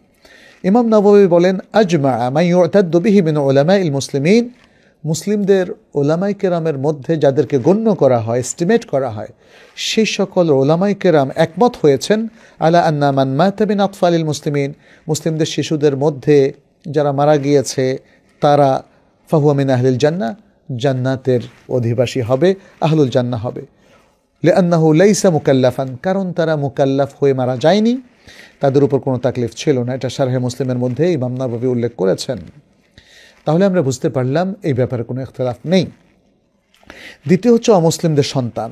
অমুসলিমদের সন্তানের ব্যাপারে আমরা বেশ কয়েকটা মত পাই। এখানে মোট 5টা মত আমি খুব সংক্ষেপে উল্লেখ করছি দলিল সহ। প্রথম মত হচ্ছে আন্নাহুম ফিল জান্নাহ, তারা জান্নাতে যাবে। কেউ কেউ বলছেন তারা আরাফের মধ্যে, জান্নাতের মানে জাহান্নাম নয়, জাহান্নামের বাইরে জান্নাতের কাছাকাছি একটা জায়গা আল আরাফ। এই কাউলটা হলো অধিকাংশ ওলামায়ে কেরামের। ইবনে আব্দুল বার আত-তামহিদ নামক বিখ্যাত একটি গ্রন্থে এই কাউলগুলো উল্লেখ করেছেন। তাদের দলিল হলো সামুরা রাদিয়াল্লাহু তাআলা আনহুর একটা হাদিস, যেটি ইমাম বুখারী বর্ণনা করছেন। তিনি বলছেন কি, আন্নাহু আলাইহিস সালাম রাআ মা ইব্রাহিম আলাইহিস সালাম আওলাদ আল মুসলিমিন ওয়া আওলাদ মুশরিকিন, যে নবী সাল্লাল্লাহু আলাইহি ওয়াসাল্লাম যখন মেরাজে গিয়েছিলেন তখন ইব্রাহিম আলাইহিস সালামের সাথে তিনি মুমিনদের বা মুসলিমদের সন্তানকেও পেয়েছেন, মুশরিকদের সন্তানকেও পেয়েছেন। তাহলে তো তারা জান্নাতে আছে। দ্বিতীয় মতটা হলো যে এই সন্তানরা যেহেতু তাদের প্যারেন্টস বাবা মা মুশরিক অমুসলিম, তারা তাদের সাথে জাহান্নামে থাকবে। আল কাদি আবু ইয়ালা এই কথাটা ইমাম আহমদের দিকে নিসবত করেছেন।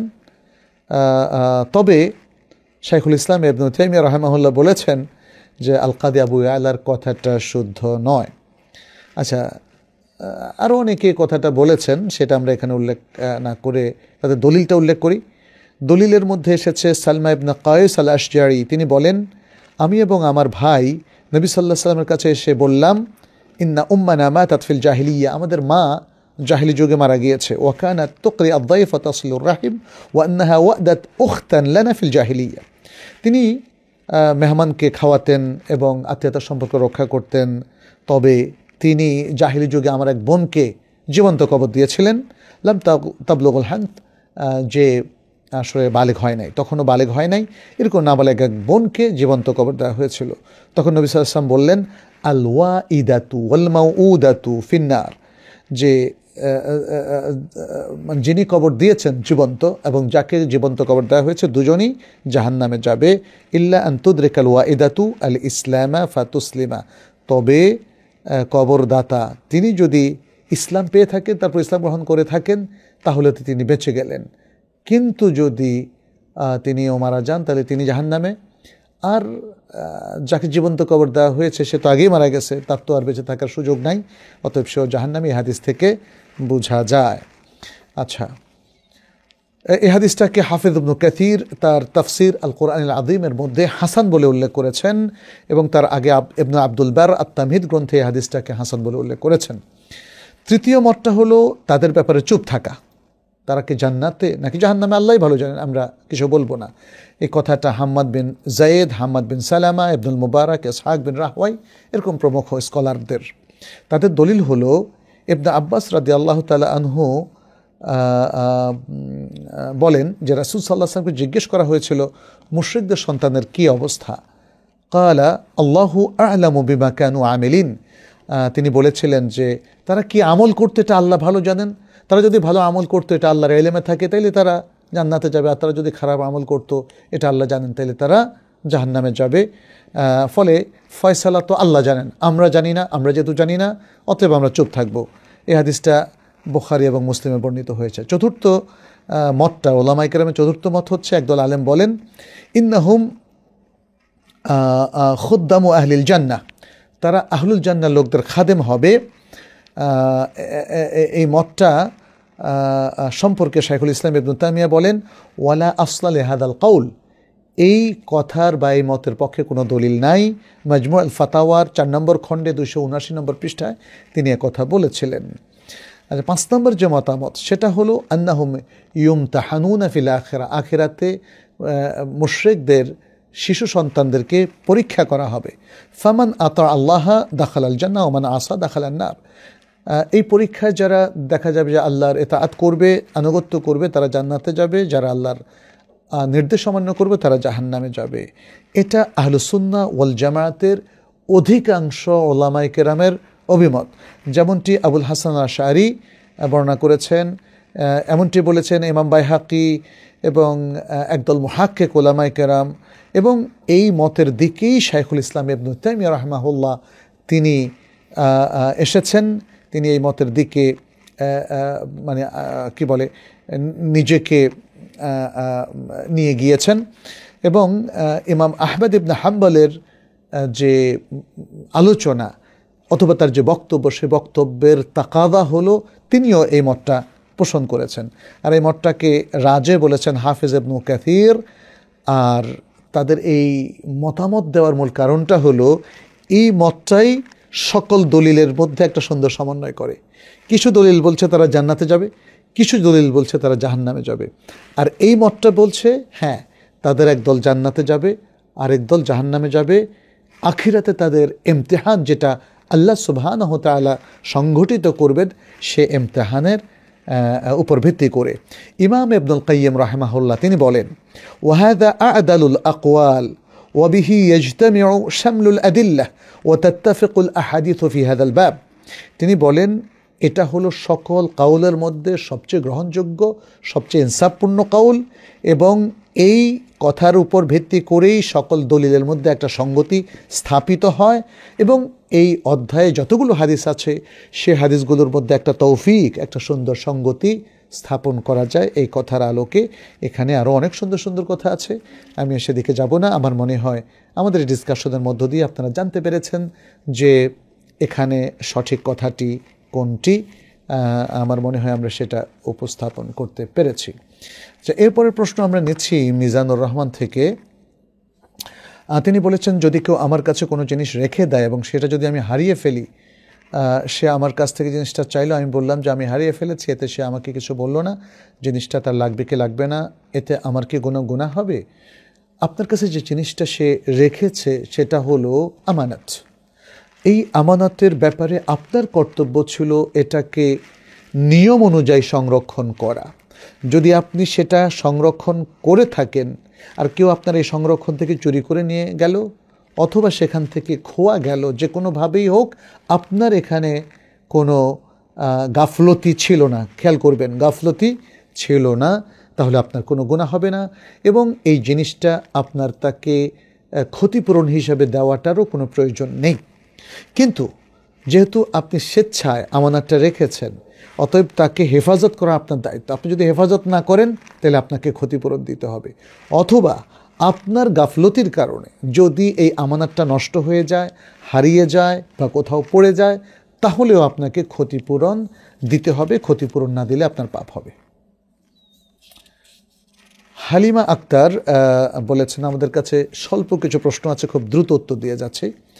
হালিমা আক্তার বলেছেন, সময় স্বল্পতার কারণে আমি যদি জোহরের ফরজ আগে আদায় করি এবং সময় থাকলে পরে ফরজের আগের 4 রাকাত পড়ি, তাহলে কি জায়েজ হবে? হ্যাঁ, হবে। কারণ আপনাকে তো ফরজটা ওয়াক্তের মধ্যেই পড়তে হবে, এটাই আশু কর্তব্য, এটাই প্রায়োরিটি। আপনি সেটা অনুযায়ী কাজ করেছেন, অতএব সেটা আপনার জন্য শুধু জায়েজ নয়, রেকমেন্ডেড হবে। মিনহাজ পারভেজ বলেছেন, জমজমের পানির উপকারিতা কি? জমজমের পানি আপনারা জানেন যে জিবরাইল সালামের ডানার আঘাতে আল্লাহ প্রবাহিত করেছেন, যেমনটি সহিহ বুখারীর 3364 নম্বর হাদিসে উল্লেখিত হয়েছে। মা ও জমজম মা উন আযীমুন নাবা আলিমা দরাবা জিবরাইল আলাইহিস সালাম বিজানাহিহি। পরবর্তীতে এইটা ইসমাঈল আলাইহিস সালাম এবং তার মায়ের পানীয়ের একটা যোগান হয়েছিল এবং নবী সাল্লাল্লাহু আলাইহি সাল্লামের কলবকেও মায়ে জমজম দিয়ে ধৌত করা হয়েছিল। নবী সাল্লাল্লাহু আলাইহি সাল্লাম এই পানির উপকারিতা সম্পর্কে একাধিক বক্তব্য প্রদান করেছেন। প্রথম হাদিসটা আমরা বলি, এটা ইবনু মাজাহ বলেছেন, এই হাদিসটা হাসান বলে উলামায়ে কেরাম উল্লেখ করেছেন। সেটি হচ্ছে মা ও জমজম লিমা শুরিবালা, জমজমের পানি যে উদ্দেশ্যে পান করা হয় সে উদ্দেশ্যে, অর্থাৎ সে উদ্দেশ্য সাধিত হয়। যদি কেউ শিফার জন্য পান করে তাহলে সেটা শেফাও হতে পারে। এবং সহিহুল জামিআর মধ্যে নবী সাল্লাল্লাহু আলাইহি ওয়াসাল্লামের আরেকটা সহিহ হাদিস এখানে উল্লেখ করা হয়েছে। নবী সাল্লাল্লাহু আলাইহি ওয়াসাল্লাম বলেছেন, খায়রু মা ইন আলা ওয়াজহিল আরদি মা ও জমজম, পৃথিবীতে সবচেয়ে উত্তম পানি হলো জমজমের পানি। তা'মুন মিনাত তা'ম, এটা খাদ্য হিসাবে বিবেচিত, ও শিফাউন মিনাস সাকম, এবং রোগের মহৌষধ বা আরোগ্য হিসাবে গণ্য হয়। ফলে আমরা দেখতে পাচ্ছি এর বিশাল উপকারিতা। জমজমের পানি আমাদের সালাফ অনেক ওলামায়ে তারা নিজেরাই তাদের অভিজ্ঞতা বর্ণনা করেছেন, তারা দীর্ঘদিন ধরে শুধু পানি খেয়েছিলেন, কি জমজমের পানি, এবং দেখেছেন যে তাদের শরীরে চর্বি জমে গেছে, তার মধ্যে সেখানে তরম আছে। জমজমের পানি পান করে অনেকেই দ্রুত আরোগ্য লাভ করেছেন। এবং আমার মনে আছে আমি প্রথম বছর যখন মদিনা ইউনিভার্সিটিতে পড়ি, আমরা মাজারদাতে গিয়েছিলাম, মদিনা থেকে প্রায় 1000 কিলোমিটার দূরে এবং মক্কা থেকে এটা ইয়ামানের দিকে প্রায় 500 কিলোমিটার দূরে। ফেরার সময় আমি প্রচণ্ড পেটের ব্যথায় চিৎকার করছিলাম, কাতরাচ্ছিলাম। তখন বাসে আমাকে শুইয়ে দেওয়া হলো বিশ্রাম করার জন্য, কিন্তু সারাক্ষণই আমি কষ্ট পাচ্ছিলাম। একজন আমাকে বললেন, বাসের মধ্যে একজন আরব সৌদি, তিনি আমাকে বললেন, ভাই তুমি একটা কাজ করো, হারামে ঢুকে তুমি যত পারো জমজমের পানি পেট পুরে খেয়ে ঘুমিয়ে যাও, তারপর দেখো আল্লাহ কী করেন, আল্লাহর উপর তাওয়াক্কুল করে। সুবহানাল্লাহ, আমি এটা ভুলবো না কোনো দিন, এটা সত্য কথা। আমি জমজমে ঢুকে পেট ভরে পানি খেলাম, তারপরে আল্লাহর উপর তাওয়াক্কুল করে ঘুমিয়ে পড়লাম। ঘুম থেকে উঠে দেখি যে আমি এত সুস্থ, এত ভালো, আলহামদুলিল্লাহ। মনে হয় যেন আমার কোনো দিন পেট ব্যথা হয়নি, কোনো কষ্টও হচ্ছিল না, এবং আলহামদুলিল্লাহ সুস্থভাবে আমি মদিনায় ফিরে আসলাম। আর পরবর্তীতে আমি মায়ে জমজমের উপকারিতার উপর ওলামায়ে কেরামের অনেক বক্তব্য পেলাম, যেটা বাস্তব, এবং নবী সাল্লাল্লাহু আলাইহি ওয়াসাল্লামের হাদিসের আলোকিত এই বাস্তবতা, তাই না? অতএব এর উপকারিতা অনেক বেশি। মোহাম্মদ নুরুদ্দিন বলেছেন, আমাদের দেশে 1 জানুয়ারিতে দেখা যায় বিভিন্ন আয়োজন করে, যেমন এক রঙের সবাই মিলে পোশাক পরা, খাওয়া দাওয়ার আয়োজন করা মুসলিমরাই বেশি করে, এটা কি জায়েজ? আমাদের দেশে তো 1 জানুয়ারি আসলে গ্রামে গঞ্জে তো করে না, এটা শহরে করে। শহরের লোকেরা ইউরোপ আমেরিকা অনুসরণ করে, তাই না? তার 31st নাইট এবং 1 জানুয়ারি হচ্ছে ইংরেজি সালের নববর্ষ। এগুলো শরিয়া সিদ্ধ নয়, এগুলো কমপ্লিটলি অ্যাভয়েড করতে হবে। আহনা খান বলেছেন, স্বামী দেশের বাইরে থেকে যদি স্ত্রীর সাথে রাগ করে বলে, খোদার কসম আমি আর দেশে আসবো না, এই কথার দ্বারা কি ইলা হবে? সে 2 বছর পর দেশে এসছে, খোদার কসম বললে কি কসম বলে গণ্য হবে? আর কসম ভঙ্গের কাফারা শুকনো কাপড় দিয়ে বা টাকা দিয়ে দিলে কত দিতে হবে? এটা ইলা হবে না, এটা কসম হবে, যেহেতু যদিও খোদা আল্লাহর নাম নয়, কিন্তু সে আল্লাহকে মিন করেছে, অতএব এটা কসম হবে। কসম ভঙ্গের কাফারা এটা আল্লাহ সুবহানাহু ওয়া তাআলা উল্লেখ করে দিয়েছেন। আমরা যে মধ্যম ধরনের খাবার খাই, সেই মধ্যম ধরনের খাবার 10 জন মিসকিনকে খাওয়াতে হবে, অথবা তাদেরকে কিসওয়া বা কাপড়, মধ্যম ধরনের কাপড় দিতে হবে। আর যদি সেগুলো না পারে তাহলে 3 দিন সিয়াম পালন করবে। জাহিদুল ইসলাম বলেছেন, নামাজে সূরা পড়ার সময় মাদ্দে তাবেঈ মাদ্দা আসলে রক্ষা করা কি বাধ্যতামূলক? হ্যাঁ, বাধ্যতামূলক, অবশ্যই বাধ্যতামূলক। যেমন কোনো সূরা পড়ার সময় 1 আলিফ লম্বা করেনি, তাহলে কি তার নামাজ হবে না? এটা দেখতে হবে নামাজ হবে কি হবে না, সে তার এই 1 আলিফ টানার মাধ্যমে লাহানে জালি করে ফেলেছে কিনা। হ্যাঁ, যেমন লা আ'বুদু মা তা'বুদুন, তাই না? এখানে যদি বলে লা আ'বুদু মা তা'বুদুন, তাহলে তো মুশকিল। এর অর্থ হচ্ছে তোমরা যারা ইবাদত করো আমি তার ইবাদত করি না। আর আপনি যদি লা আ'বুদু বলেন, তাহলে তোমরা যারা ইবাদত করো আমি অবশ্যই তার ইবাদত করি, মানে এটা তো ভয়ঙ্কর লাহনে জলি। এবং লাহনে জলি হলে তার সালাত কমপ্লিটলি বাতিল হয়ে যাবে। শুধু তা না, এই জালি করার কারণে তার গুনাহ হবে, পাপও হবে। নামাজ নষ্ট হওয়ার পাপ, যদি তাহলে সে যদি এটাকে আদা না করে, রিপিট না করে, আবার লাহনে জালি করাটাও একটা পাপ, কারণ সে কোরআনের অর্থ বিগড়ে দিয়েছে। অতএব আমাদেরকে এই নিয়মগুলো কঠোরভাবে বুঝে নিয়ে এগুলোকে ইমপ্লিমেন্ট করতে হবে।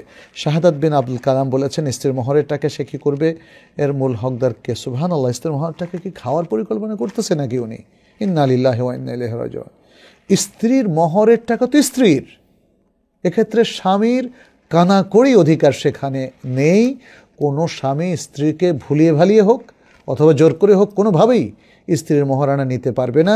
বরং সে স্ত্রীকে সুবুদ্ধি দেবে যে তোমার মহারানার টাকা তুমি তোমার ইচ্ছা মতো ব্যয় করো, অথবা এ দিয়ে 1 খণ্ড জমি কিনো, ভবিষ্যতে এটা তোমার অনেক বড় ইনভেস্টমেন্ট হবে ইত্যাদি ভালো ভালো বুদ্ধি দিতে পারে, কিন্তু নিজে খাওয়ার কোনো কুবুদ্ধি যেন কোনো স্বামী না দেয়। মোহাম্মদ বিপ্লব হাসান বলেছেন, এই পৃথিবীতে কার কার সাথে বিবাহ হবে সেটা কি পূর্ব নির্ধারিত?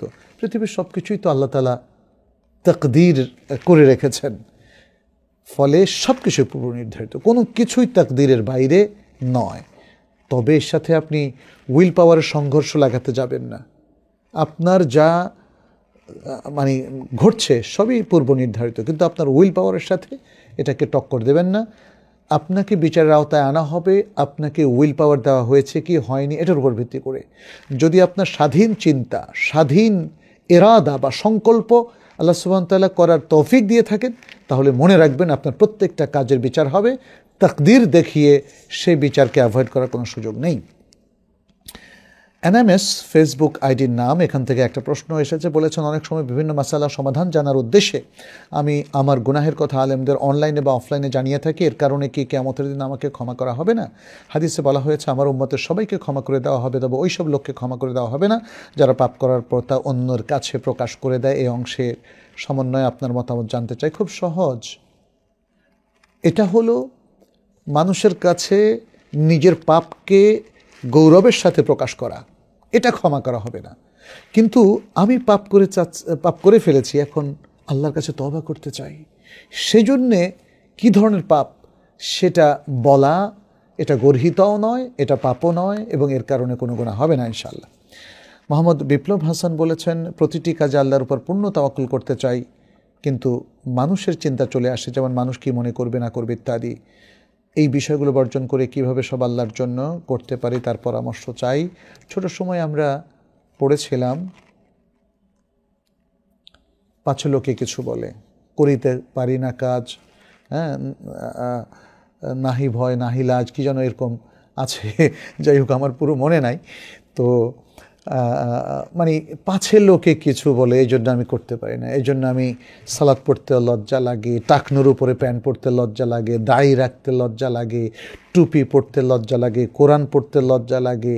এখন তো শুনলাম যে ইউনিভার্সিটিতে সালাম দিতেও নাকি লজ্জা লাগে। ইন্না লিল্লাহি ওয়া ইন্না ইলাইহি রাজিউন। আমাদের অনেক ছোট বোনদের তাদের নিকাব পড়তে লজ্জা লাগে, তাদের পর্দা করতে লজ্জা লাগে। এটা ভয়ঙ্কর ভয়ঙ্কর। তাহলে ইসলাম পালন করতে তো লজ্জা লাগে, তাই না? এটা ঠিক না, এটা ঠিক না। এই লজ্জা থেকে আমাদেরকে বের হয়ে আসতে হবে এবং আমরা যেন আল্লাহর দিকে চলে আসি, আল্লাহর পথে চলে আসি, তওবা করে চলে আসি। আমাদেরকে সাহসী মুসলিম হতে হবে, প্রোডাক্টিভ মুসলিম হতে হবে, আমাদেরকে সিরিয়াস মুসলিম হতে হবে, আমাদেরকে সিনসিয়ার মুসলিম হতে হবে। লজ্জা করা যাবে না। আখিরাতে আল্লাহর সামনে দাঁড়ানোকে ভয় করুন, তাহলেই আপনি জান্নাত পাবেন। আর যদি লজ্জা করেন এবং আপনি আল্লাহকে অগ্রাহ্য করেন, আল্লাহর নির্দেশ, রাসূল সাল্লাল্লাহু আলাইহি ওয়াসাল্লামের সুন্নাহকে আপনি অমান্য করেন, তাহলে নিশ্চিত আপনার জন্য ভরাডুবি। আল্লাহ যেন আমাদেরকে সে ভরাডুবি থেকে রক্ষা করেন, জাহান্নাম থেকে রক্ষা করেন এবং জান্নাতের আহাল হওয়ার তৌফিক দান করেন। কিছু প্রশ্ন আমি নিচ্ছি, যদিও অনেক টাইম হয়ে গেছে। তানবিন আহমেদ, আপনার নামগুলো একটু রিভাইজ করবেন, হ্যাঁ? নাম বুড়তি বয়সেও পরিবর্তন করা যায়। তানবিন কেন নাম রাখবেন? আবার লিখছেন আহমেদ, হ্যাঁ, আহমদ হবে। নামের স্পেলিংটা ঠিক করাটা জরুরি। বলেছেন, আমি শাইখকে বিয়েতে দাওয়াত দিতে চাই, কোনো যোগাযোগের মাধ্যম থাকলে জানাবেন। আপনার বিয়ের দাওয়াতটা আপনি এখানেই জানিয়ে দিতে পারেন, ইনবক্সে আমার কাছে চলে আসবে ইনশাআল্লাহ, অথবা তাইবার যে কোনো নাম্বারে আপনি SMS করেও জানাতে পারেন, ইমেলেও জানাতে পারেন। বারাকাল্লাহু ফিকুম। সম্ভবত আপনার নিজেরই বিয়ে হতে পারে, অথবা আপনার কোনো বোনের বা আত্মীয়ের, যারই বিয়ে হোক, আমি দোয়া করি আল্লাহ যেন এই বিয়েতে বারাকা দেন এবং এই বিয়ের মূল প্রতিপাদ্য বিষয় যেন হয় দিনদারি। জুহানি আব্দুল্লাহ বলেছেন, আমি যতটুকু শুনেছি ইস্তেখারার জন্য প্রথমে নফল নামাজ 2 রাকাত আদায় করতে হয় এবং পরে ইস্তেখারার দোয়া পাঠ করতে হয়। আমি যদি নফল 2 রাকাত নামাজ আদায় না করে শুধু ইস্তেখারার দোয়া পাঠ করি, তাহলে কি আমার ইস্তেখারা স্বয়ংসম্পূর্ণ হবে, নাকি আমাকে 2 রাকাত নামাজ আদায় করতেই হবে? মহান আল্লাহ আপনাকে নেক হায়াত দান করুন, আমিন। ভাই জুহানি আব্দুল্লাহ, ইস্তেখারার যে হাদিসটা এসেছে সেখানেও তো ফরজ বাদ দিয়ে 2 রাকাত অন্য সালাত, নফল বা সুন্নাহ যাই বলি না কেন, এরকম সালাতের কথা বলা হয়েছে এবং এই 2 রাকাত সালাত আদায় করে তারপরে ইস্তেখারার দোয়ার কথা বলা হয়েছে। আপনি সেটাই করুন, ইস্তেখারা যদি কেউ না করে তাহলে সে গুনাহ করে ফেলবে, ব্যাপারটা এমন নয়। তবে এই হাদিসের শেষে বলা হয়েছে, মা খাবা মান ইস্তাখারা, যে ইস্তেখারা করলো সে কখনো বিফল মনোরথ হয়নি। ফলে আমি বলবো যে সুন্নাহ যদি পালন করেন, কাটাকাটি কেন করবেন? সুন্নাহ পালন করবেন একদম ইনটেক। আমাদের প্রিয় রাসূল সাল্লাল্লাহু আলাইহি সাল্লাম যে সুন্নাহটা আমাদেরকে শিখিয়ে দিয়েছেন, তার প্রতি মাহাব্বা রেখে, আল্লাহর উপর পূর্ণ তাওয়াক্কুল রেখে সুন্নাহ পরিপালন করুন, আল্লাহ আপনাকে সাফল্য দিবে ইনশাআল্লাহ। মোহাম্মদ জাসিম উদ্দিন বলেছেন, কারো স্ত্রী নাচ গান করলে সেগুলো ভিডিও করে মিডিয়া প্রচার করলে স্বামীকে দায়ুস বলা যাবে কি না? হ্যাঁ, স্বামী যদি সেটা করে অবশ্যই সে দায়ুস। দায়ুস হচ্ছে সেই ব্যক্তি যে তার স্ত্রী অথবা তার বোন কিংবা তার কন্যা, তার হাউস হোল্ডে যে মহিলারা আছে তাদের অশ্লীলতাকে যে অ্যালাউ করে, তাদের জেনা ব্যভিচারকে যে অ্যালাউ করে। তো এই যে নাচ গান অশ্লীলভাবে, এটা তো আসলে শালীনভাবে হয়ই না, তাই না? তো এটা আমাদের কথায় চলে আসে। এগুলো অবশ্যই জেনা ব্যভিচারের অংশ। ফলে এটাকে যে স্বামী অ্যালাউ করবেন তিনি দায়ুস বলে গণ্য হবেন। তাজরিন ইবেন মোহাম্মদ বলেছেন, আমি জেনারেল লাইনের ছাত্র, এখন অ্যাডমিশনের প্রিপারেশন নিচ্ছি। আমার দিনের বিষয়ে উচ্চশিক্ষা নেওয়ার ইচ্ছা আছে, তবে এখন বুঝতে পারছি না যে জেনারেল পড়া চালিয়ে যাব নাকি ভার্সিটিতে ইসলামিক স্টাডিজ নিয়ে পড়ার চেষ্টা করব।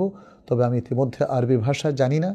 আর ন্যাশনাল বা পাবলিক বিশ্ববিদ্যালয় ইসলামিক স্টাডিজ পড়া কতটুকু নির্ভরযোগ্য, দয়া করে নাসিহা দিবেন। আমি এখন তাইবা একাডেমি ইসলামিক স্টাডিজ কোর্সে ভর্তি হয়েছি। ভাই তাজরিন, তোমাকে অনেক অনেক ধন্যবাদ এবং কংগ্রেচুলেশন আমাদের তাইবা একাডেমিতে ভর্তি হওয়ার জন্যে। তুমি ইসলামিক স্টাডিজ নিয়ে পড়তে পারো, যদিও ইসলামিক স্টাডিজের মধ্যে যে সাবজেক্টগুলো আছে সেগুলোর স্ক্রুটিনি প্রয়োজন এবং সেগুলোকে অবজেক্টিভ বেসড অথেন্টিক এডুকেশনে পরিণত করা উচিত। তো সব কিছু তো আর আমাদের হাতে নেই। তারপরেও ইসলামিক স্টাডিজ পড়া অন্য যে কোনো সাবজেক্টের চাইতে উত্তম বলে আমি মনে করি তোমার জন্য, যেহেতু তুমি আগ্রহী। আর এক্ষেত্রে তুমি আরেকটা জিনিস করতে পারো, সেটি হচ্ছে কোনো একটা ভালো প্রতিষ্ঠান যেমন কুল্লিয়াতুল কোরআন ওদ্দেরাসাতুল ইসলামী, যেটি উত্তরায় আছে, সেখানে তুমি আরবিটা ভালো করে শিখে নাও এবং সেখানে তুমি আকিদা সহ আরও অন্য কোর্সগুলো তুমি সেখানে করতে পারো। আমি সেখানে গিয়ে কিছু কাউন্সেলিং নেওয়ার জন্য তোমাকে আমি বলবো। আর পাশাপাশি তুমি জেনারেলে পড়লেও তুমি কিন্তু সৌদি আরবের বিশ্ববিদ্যালয়গুলোতে স্কলারশিপ পাওয়ার জন্য কোয়ালিফাই করতে পারো। আমরা যখন মদিনায় পড়তাম তখন সেখানে 170 বা 72টা দেশের স্টুডেন্টরা ছিল। এর মধ্যে ভারত, বাংলাদেশ, পাকিস্তান বা মালয়েশিয়া, ইন্দোনেশিয়া বা আফ্রিকার কিছু কান্ট্রি ছাড়া বাকি অধিকাংশ দেশের লোকজন কিন্তু জেনারেল স্টুডেন্ট ছিল। তারা এসে আরবি কোর্স করত এবং তারপরে তারা ইসলামের বিভিন্ন বিষয়ের উপরে তারা কোর্স করে অনেকে অনেক বড় স্কলার হয়ে গেছে। আমেরিকার যে স্কলারদের নাম তোমরা শুনছো, যেমন আবু খালিল, জামাল জারাবোজো, এরকম আরও অনেকেই আছেন যারা মদিনা ইউনিভার্সিটি থেকে ব্যাচেলর করেছে, কেউ কেউ মাস্টার্সও করেছে। এখন তারা বিশ্ববিখ্যাত স্কলারে পরিণত হয়েছে। জেনারেল পড়ার পরেও বিশ্ববিখ্যাত স্কলার হওয়া যায়, কিন্তু মনে রাখবে স্কলার হওয়াটা আমাদের মেন টার্গেট না। আমাদের টার্গেট হচ্ছে ভালো মুসলিম হওয়া, আল্লাহকে ভয় করা, ভালো ইমানদার হওয়া, মুখলেস বান্দা হওয়া, দক্ষ মুসলিম হয়ে উম্মার কাজ করা। এটা হচ্ছে আমাদের মূল টার্গেট। আচ্ছা, এরপরে আর দুটো প্রশ্ন নিয়ে শেষ করব আজকে ইনশাআল্লাহ। আনিকা আক্তার বলেছেন, নিজ বাড়ি থেকে কলেজ যদি 20-25 কিলোমিটার হয় তাহলে কি সালাত কসর করা যাবে? 20-25 কিলোমিটার যদি এটা এক শহর থেকে আরেক শহর হয় তাহলে বিশুদ্ধ মত অনুযায়ী করা যাবে। যদিও আমাদের ওলামায়ে কেরাম একদল বলেছেন যে 48 মাইল অথবা প্রায় 80 কিলোমিটার দূরত্ব হওয়া ছাড়া কসর করা যাবে না। এটা একটা মত যেটা অধিকাংশ ওলামায়ে কেরাম পোষণ করেছেন। এমনকি সৌদি আরবেরও বেশ ওলামায়ে কেরামকে আমরা দেখেছি এই মতটা পোষণ করতে। ডক্টর সাঈদ মুসফের আল কাহতানি, শেখ মোহাম্মদ সালেহ মুনাজ্জেদ সহ অনেকে এই মতটা তারা প্রাধান্য দিয়েছেন এবং খুবই স্ট্রংলি রেকমেন্ড করেছেন। তবে শেখ সালেহ বিন উসাইমিন এবং তার আগে শাইখুল ইসলাম ইবনে তাইমিয়া সহ অসংখ্য ওলামায়ে কেরাম বলেছেন যে সফরটা আসলে মাইল দিয়ে লিমিটেড না করে আমরা এটাকে প্রথা দিয়ে আমরা এটাকে এস্টিমেট করতে পারি। অর্থাৎ এক জেলা থেকে আরেক জেলা শহর, এক শহর থেকে আরেক উপশহরে যাওয়াটাকে মানুষ সাধারণত সফর বলে থাকে যদি সফর বলে থাকে তাহলে এটাই শারঈ সফর বলে গণ্য হবে, আর যদি সফর না বলে তাহলে সেটা সফর গণ্য হবে না। তো 20-25 কিলোমিটার আসলে অনেক বড় পথ। যদি সেটা দুটো জেলা শহর হয় তাহলে সেটা হতে কোনো অসুবিধা দেখছি না। তবে এটাকে এস্টিমেট করতে হবে ওই এলাকার ওলামায়ে কেরামকে জিজ্ঞেস করে। তবে এটা ঠিক যে এখানে অনেকগুলো ইখতিলাফ আছে, যেটা আমরা বললাম, প্রত্যেকে তার নিজের মত করে উত্তর দিবেন। আপনি আমার মতামত জানতে চেয়েছেন, আমি সেটা বললাম। এটা কসরের দূরত্ব হতে আমি বাধা দেখছি না।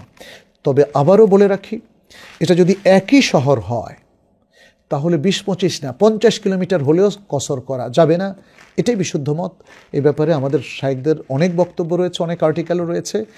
একই শহর যদি হয়, শহরের এক প্রান্ত থেকে আরেক প্রান্ত, সফরকে সফর বলা হয় না। একই সফরের মধ্যে আমি ঘুরছি, এটা কিভাবে সফর হয়? ফলে কিলোমিটার দিয়ে হিসাব নয়, হিসাবটা হবে সফর দিয়ে। অথবা আপনার এটা যদি সফর হয় তাহলে কসর করতে পারবেন, সফর না হলে কসর করতে পারবেন না।